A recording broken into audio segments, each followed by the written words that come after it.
Hello, you're listening to Tom O'Connor from NLP-times.com.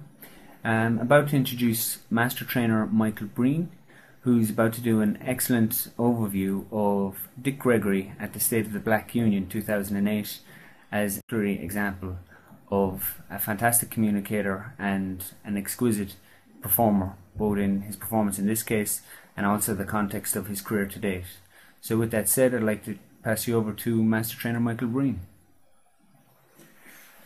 Okay, I've chosen these excerpts, 4 excerpts of Dick Gregory speaking at the State of the Black Union. First of all, Dick Gregory started life as a stand-up comic in the 60s, and he was a political activist. He even ran for president as a write-in vote. He was brought to public attention by Hugh Hefner, who took him to Chicago to the Playboy Club there. And since that time, he has always, in one way or another, been on the public stage. He is an exceptional communicator and a brilliant example of using every rhetorical device in the book in order to create a message. I strongly recommend that you listen to all 4 parts. You will learn, you will laugh, and you will enjoy them. But before going on to the videos themselves, I want you to become aware of just a couple of things. First of all, if you want to learn how to use these tools and put them into action, when you're paying attention to other people, you're going to have to learn how to do something called tracking. And what tracking is literally tracking what you see and hear. And there's a skill to it. Some people, it seems it comes naturally, but as for me, it took time. I had to learn how to do it.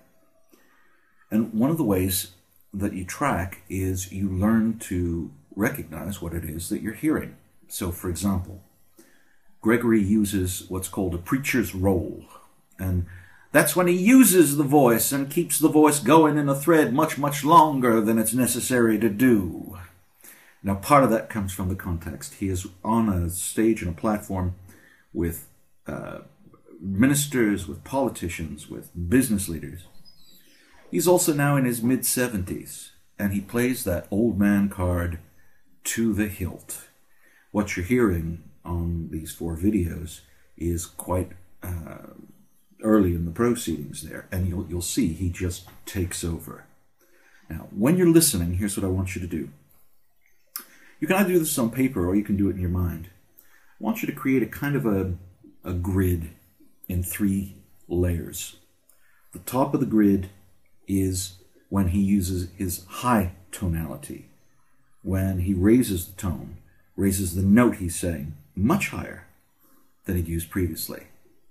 Then we have the middle of his range, and then those occasions when he goes down into the bottom of his range. So essentially what you do is you tune your ear to when he's using the top, the middle, or the bottom of his range. And what that allows you to do is that allows you to create some distinctions while you're listening. And as you listen, you can then start to mark out that at a certain point, all of a sudden, he goes up into the top of his range. And then he comes back down. And when he comes back down, he slows down as well. It allows you almost to create a kind of a shape to go along with those marks in terms of tonality. Now, in addition to having that simple tracking system going, the other thing that I'm going to recommend that you do is you listen very, very closely the first couple of instances that you go through the material, and on the first and second parts of the video, I want you to notice the different topics that are the content of his talk. Those first 2 videos are the setup, as we call it. He's setting up all those things that when he starts getting into the serious political message and when he starts delivering the takeaways from his talk, the number of issues that he brings up and what they are. What you'll see is that Dick Gregory stays absolutely tight to what's what we call within the model of the world in his audience. It's exceptional. Watch the audience response. He stays right with them, right next to them.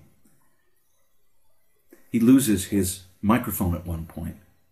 You hear the audience trying to coach him and help him to come back. He has gone so close and so tight to their worldview. Later on, when he starts making connections outside the worldview, and when he starts chastising them and pushing them one way or the other, they don't just accept what he says. They adore him for having said it. All right, so with that said, why don't you go ahead and have a listen.